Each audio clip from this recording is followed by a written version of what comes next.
Nous avons une négociation qui s'appelle sécurisation de l'emploi et pour lesquelles nous sommes en négociation avec le patronat depuis maintenant plusieurs semaines. Ça ne se passe pas bien puisque en l'état, des propositions patronales, c'est l'impasse pour les salariés et pour l'emploi.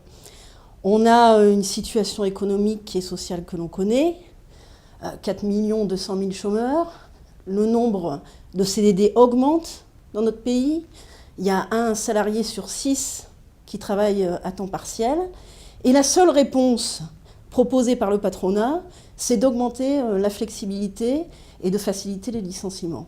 Donc là, on a un désaccord majeur et surtout une situation dangereuse pour les salariés et pour l'avenir du Code du travail. Il faut à la fois répondre aux mesures d'urgence, puisque, encore une fois, on a les plans de licenciement, les plans de restructuration que nous avons, et on a l'extension de la précarité que chacun des salariés connaissent maintenant et très largement.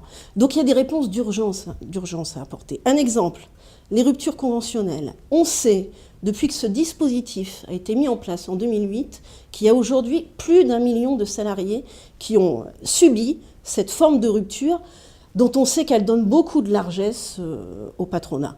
Il y a besoin d'encadrer cette affaire et de faire en sorte qu'on aille vers d'autres dispositions. Autre exemple, comment on fait en sorte pour instaurer, et nous proposons, une priorité d'embauche en CDI pour les salariés qui sont en CDD.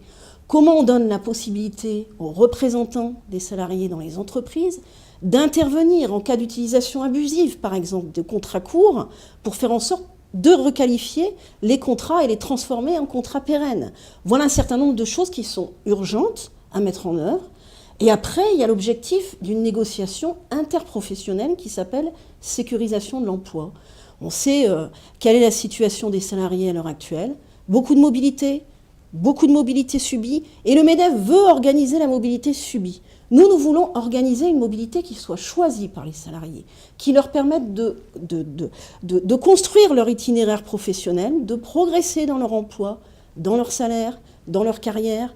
Il faut donc des droits attachés à la personne, transférables, opposables à l'employeur.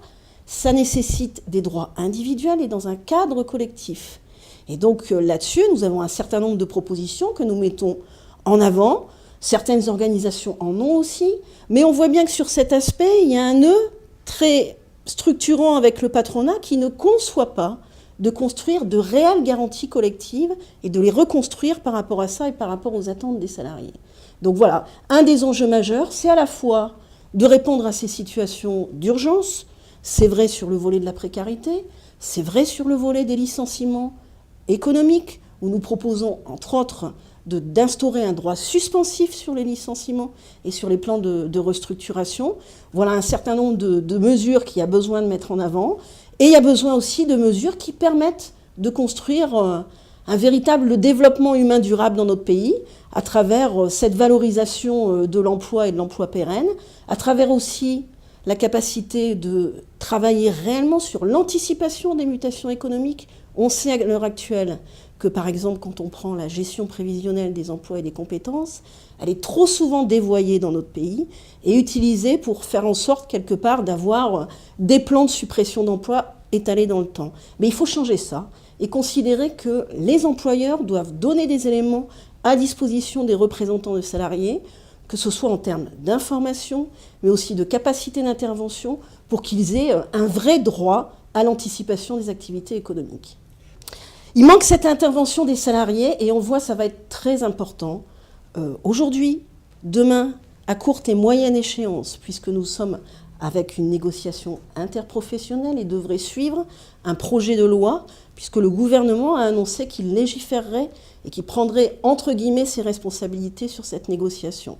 Donc il y a besoin effectivement que les salariés interviennent. C'est pour ça que nous les appelons à la mobilisation le 13 décembre, en faisant en sorte que notre organisation se mette à disposition pour aller très largement dans les entreprises, auprès des chambres patronales, des sièges du MEDEF dans les territoires, pour faire en sorte d'intervenir largement, mais aussi d'avoir le débat nécessaire avec les salariés sur les enjeux dont on voit bien qu'ils les concernent au premier chef, et rapidement. C'est la question du contrat de travail qui est en jeu. et de l'avenir des salariés et de leur contrat de travail. Donc il y a lieu d'intervenir fortement. Et la première chose, c'est sans doute de mieux travailler à l'heure actuelle à notre communication et notre implication des salariés sur ces enjeux qui les concernent.